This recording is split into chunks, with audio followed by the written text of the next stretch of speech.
Hi, everybody, and welcome to Chatting Red Sox. And also, we're going to be chatting some NBA because we also have another series that is happening in the Western Conference between the Minnesota Timberwolves and the Dallas Mavericks. It needs to be talked about and have a discussion about and see where things are at with that series as the Celtics wait to figure out who they're going to be facing in the NBA Finals. Brendan, welcome in. How are you tonight? Nick, I'm feeling good. Sorry for the delay, everybody. I thought we were definitely going to be previewing the NBA Finals. I thought that's what this was delay was going to be for.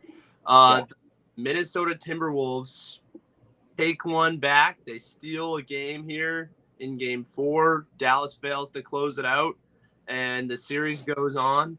Still believe Dallas will finish it off. There's never been a series that's gone 3-0 that's flipped the other way. I think the only team in history is the Red Sox. And then in 1942, I think it happened in hockey. Our historian here this evening, Brendan. I like it. Yeah, These the are, Red Sox, of course, we know from '04. We yeah, know with all of that they came back and won that. So we probably won't get a chance to see that. But I want to ask you the question first because you weren't here from last night. What did you think of the Celtics, first of all? Let's talk about that. yeah. I'm definitely happy to be here to talk about some Celtics. They looked great. There's so many times where a younger Celtics team with this core would cough something like this up and not give it away, but not get it done in a timely manner. The series would go 5 or 6 usually, but I can tell something's different with them this year around, this go around. Even though Porzingis is hurt, they they seem different. Jaylen Brown has matured. He is in his prime. He is looking to dominate whoever's in front of him. And Drew Holiday. Drew Holiday is an upgrade over Marcus Smart, straight up. Absolutely. Yeah, He's it's the championship swagger that I love about Drew Holiday. I talked about that last night a little bit about the difference between this year and previous years is that you have a guy who's a winner. And when you surround yourself with a guy who's won, you get a winning culture. And that culture that they brought to the table here is something that they should be very proud of to get to the finals and everything. They're a fun team. There's so many things to like about everything that they're doing right now. And they now get a little rest. They can take a little siesta for a week and get themselves ready to go for the finals, which will be on June 6th. So definitely have some time here. Tonight, we know the Minnesota Timberwolves extended this series and everything. They won tonight by a final score of 105-100. So Kyrie and crew, like Luka Doncic and everybody, have to go another game for Game 5. Definitely we saw tonight with Anthony Edwards stepping in and, of course, Karl-Anthony Towns with his performance there. They became the 1-2 pair that Minnesota Timberwolves fans have known to love and appreciate. Many fans are wondering where the heck they were this series. Well, tonight they showed up and they were able to get the job done. So I give them credit for extending this series to get it to a Game 5. What was your overall reaction from the game? Yeah, I mean, Edwards really got it going. The motor, 29 points. Cat, of course, 25. They got it going tonight, Minnesota.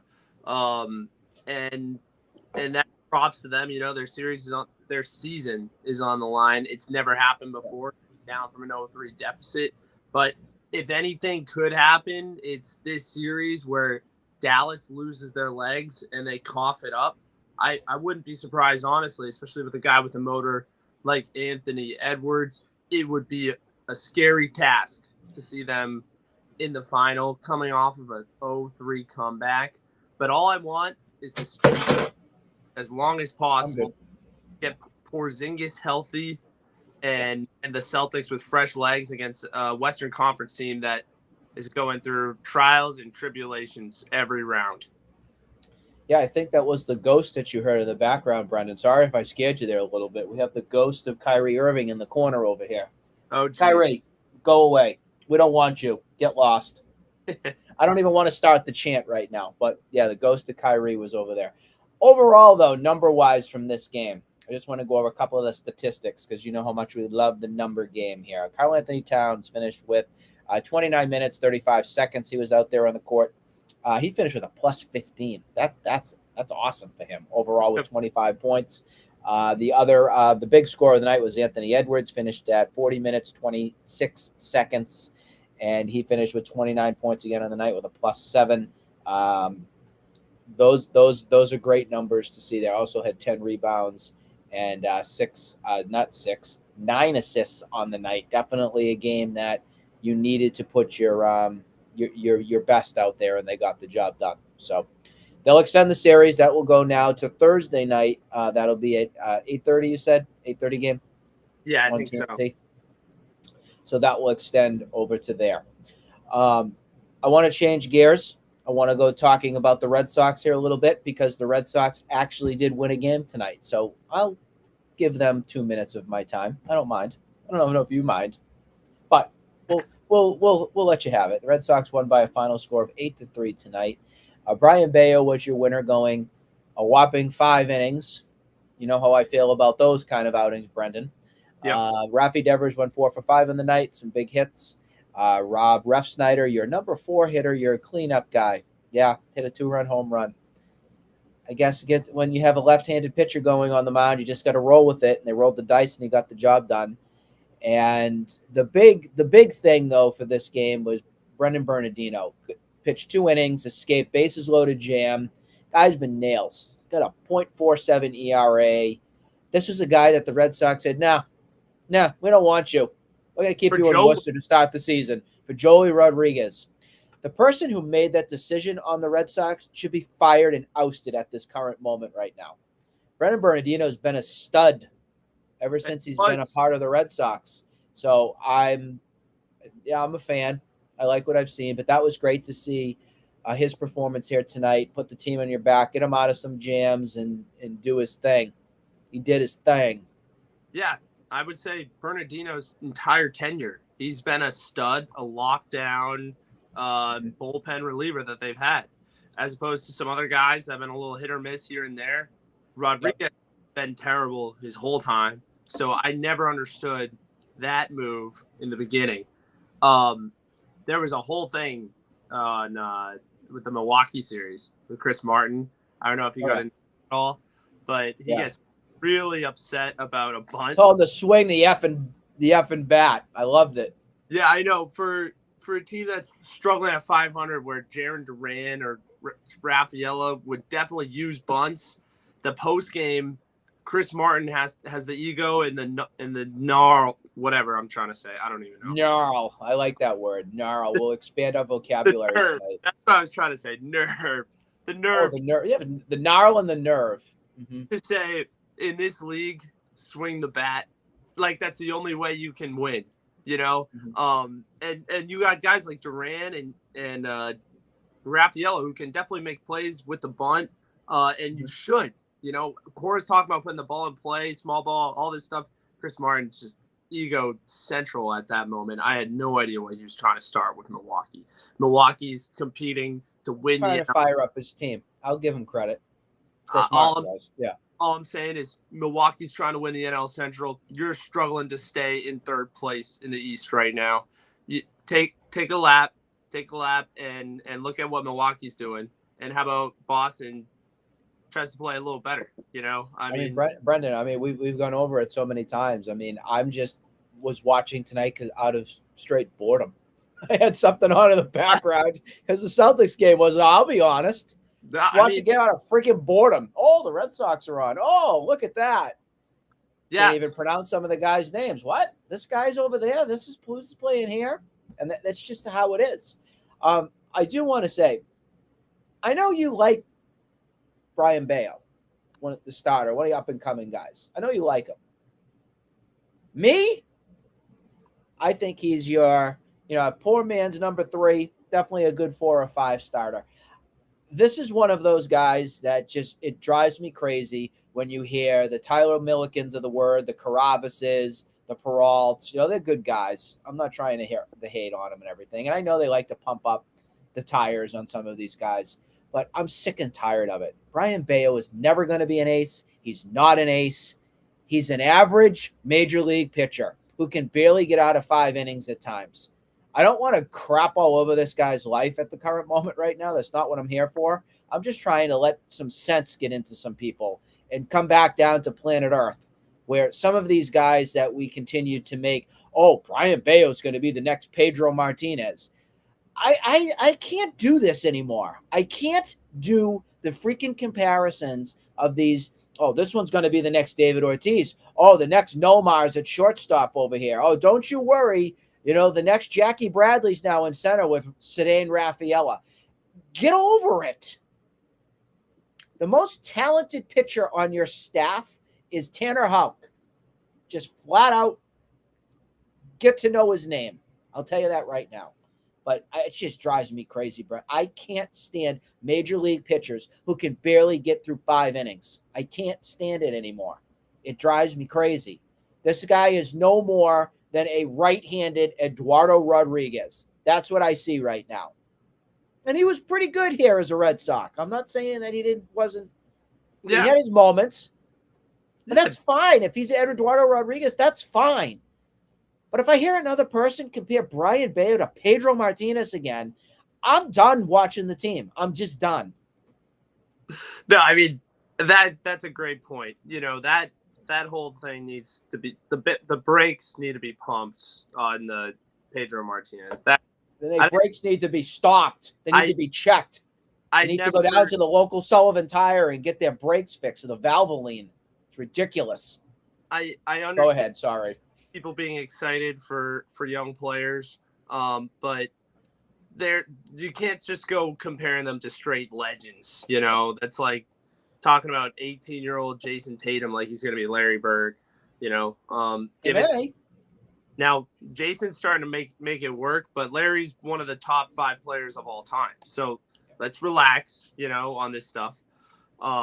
It's Sox fans getting attached to some glimmer of something, but it's really nothing. The Red Sox, they can use Bello as a number 3 guy. Definitely. Tanner Houck and Cutter Crawford. Those are 2 young arms that are very promising as 1 and 2, but they still need Bello fall into the 4th spot, Houck and Cutter at 2 and 3, and then you get a real guy. You get a real ace in there. And then you're starting to talk. Their pitching hasn't been bad, but it could be better. But they really need a bat. I remember talking about Teoscar Hernandez as that power right-handed specialist they never got it. They never did the Luis Robert. They needed the righty. They never got it done. The offense has struggled because of it. And Teoscar was just a price tag you could have got, number 1. If you wanted to make a trade for one of the guys I wanted, Decent Robert, you could have got that done with your second round of guys. Even Yuri Gurriel, I would have taken. Oh, definitely. And then there's the kid that was in Miami that I'm blanking on right now. Brendan, you know who would look really good in a Red Sox uniform right now? Let me hear it. Chris Sale. Oh yeah, here it comes. Sale. Yeah, he's been great. Let that sink in, folks. Let that sink in. It's disgusting. It feels like everything since that championship in 2018, everything the Red Sox do and touch or say out of their mouth or make something happen turns to an absolute pile of putrid doggy manure. That's what happens. And it's got to change. It's got to change because right now it's not very pretty time in Boston's Red Sox land. But yeah, we did get a win. We got a win. Yeah. Definitely. I think it's gonna be a long time till they're in it again. Maybe we start to see some stuff develop. I like the defense out of Rafaela. The bat needs to grow. It's been bad for a long time. Wong seems pretty fun, but it's just fun guys, but a lot of no names and a lot of no fun. Brendan, you know how we like to keep it clean here on these programs, right? Oh, definitely. You know what I need in my life? What's that? Something sexy on the Red Sox. And what I mean by that, before all you people want to come out there and say, oh, you're out of your mind. I am out of my mind, but it is what it is. You don't have the Pedro Martinez. You don't have the Xander Bogaerts. You don't have the Dustin Pedroia types, the Kevin Youkilis's, all these players that we grew up with. You don't have that. That's what draws your fans in to watch and support your team. I still ask myself, if somebody on the street offered me a pair of tickets to go to the Red Sox game, I would tell that person, what am I going to watch? Who am I going to see? What am I going to do? I'd rather take a San Diego Padre ticket and go shake hands with Don Orsillo. Yeah. I would. My buddy. Honestly, Nick, they need someone to sell the seats, they got nothing. Whether it's Juan Soto is that name that's going to be available soon. Soler was the name I was blanking on earlier. Jorge Soler was another right-handed guy that they should have went after, and they didn't. And he's killing it for the Chicago Red Sox. We don't have any money, we don't have any money. There's no money in John Henry's wallet anymore. It's ridiculous, really. They punted on another year. That I think they're going to punt on next year too, because don't go there. Don't. It's just going to be the rookies. You're going to see them play. Man, and we're going to give the Red Sox 2 minutes tonight. I know. All of a sudden. And the Celtics, we have them coming up in the championship, June 6th. Can't wait. Can't wait for that and everything. All right, everybody, that's going to do it here tonight for a little bonus edition here of a little Sox talk, Celtics, and, of course, the Mavs and the Minnesota Timberwolves. That series continuing for a Game 5, which will be now on Thursday night. Thank you, Brendan, for joining here for tonight. We hope everybody has a great rest of your night and a wonderful Wednesday. We'll see you all real soon. Take it easy.